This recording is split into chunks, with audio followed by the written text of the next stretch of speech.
नमस्कार, मैं शिवानी रतोड़ी आर्यभट्ट टाइम्स में आपका स्वागत करती हूँ। बिहार की सियासत इन दिनों गरमाई हुई है और इसकी वजह है बागेश्वर धाम के पीठाधीश्वर पंडित धीरेन्द्र कृष्ण शास्त्री। जी हाँ, बाबा बागेश्वर का बिहार दौरा चुनावी माहौल में एक नई हलचल लेकर आया है। उन्होंने अपने प्रवचनों में हिंदुओं को एकजुट रहने का संदेश तो दिया है, जिससे राजनीतिक विवाद शुरू हो गया है।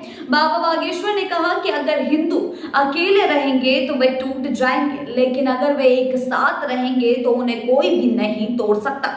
उन्होंने एक दिलचस्प उदाहरण देते हुए कहा कि अगर कुत्ते पर पत्थर फेंका जाए तो वह भाग जाएगा, लेकिन अगर वही पत्थर मधुमक्खी के छत्ते पर फेंका जाए तो इंसान को भागना पड़ेगा। उनके इस बयान ने बिहार की राजनीति में भूचाल ला दिया है। बाबा के इस बयान पर सबसे पहले राष्ट्रीय जनता दल ने कड़ी प्रतिक्रिया दी।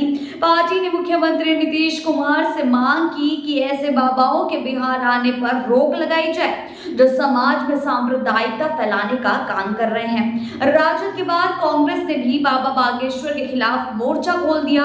कटिहार से कांग्रेस सांसद तारिक अनवर ने एक प्रेस कॉन्फ्रेंस कर बीजेपी और उसके सहयोगी दलों पर निशाना साधा। उन्होंने कहा कि जब भी चुनाव आते हैं तो बाबाओं की सक्रियता बढ़ जाती है। आखिर चुनावी वर्ष में ही इन्हें बिहार में इतनी तकलीफ क्यों होती है। उन्होंने आरोप लगाया कि एनडीए संगठन पूरी तरह से डरा हुआ है और चुनाव में जीत सुनिश्चित करने के लिए धर्म गुरुओं का सहारा ले रहा है। जी हाँ, कांग्रेस सांसद ने कहा कि भाजपा और उसके सहयोगी दल धर्म की राजनीति कर रहे हैं और जनता का ध्यान असल मुद्दों से भटकाने की कोशिश कर रहे हैं। इस मामले में राजद विधायक डॉक्टर मुकेश रोशन ने भी अपनी तीखी प्रतिक्रिया दी।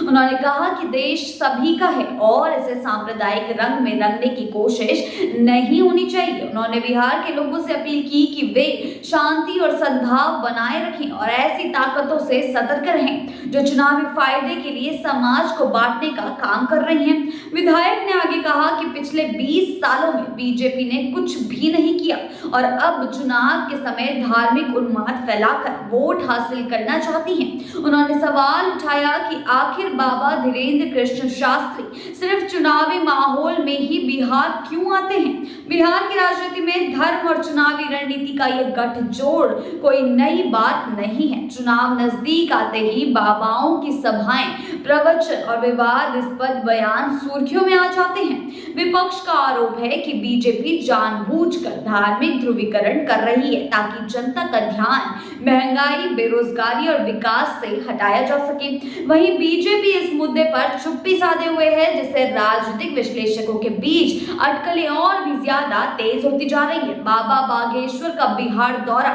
चुनावी माहौल को और गर्म कर सकता है। उनके प्रवचनों और हिंदू एकजुटता पर दिए गए बयानों के बाद बीजेपी की स्थिति स्पष्ट नहीं हुई है, लेकिन विपक्ष इस मुद्दे को जोरों शोरों से भुनाने की कोशिश कर रहा है। अब देखना होगा कि जनता इस घमासान को किस नजरिए से देखती है, धर्म गुरुओं के प्रवचन के रूप में या चुनावी रणनीति के हिस्से के रूप में। राजद के एक विधायक ने तो ये तक कह दिया कि ऐसे गुरुओं को जेल भेज देना चाहिए गिरफ्तार कर। बिहार की सियासी फिजा में हलचल बढ़ गई है और चुनावी समर के करीब आते ही यह टकराव और तेज होने की संभावना जताई जा रही है। आगे की खबरों के लिए बने रहिए आर्यभट्ट टाइम्स के साथ ही चैनल को सब्सक्राइब करना ना भूलें और हमारी फेसबुक और वेबसाइट के साथ भी जरूर जुड़े।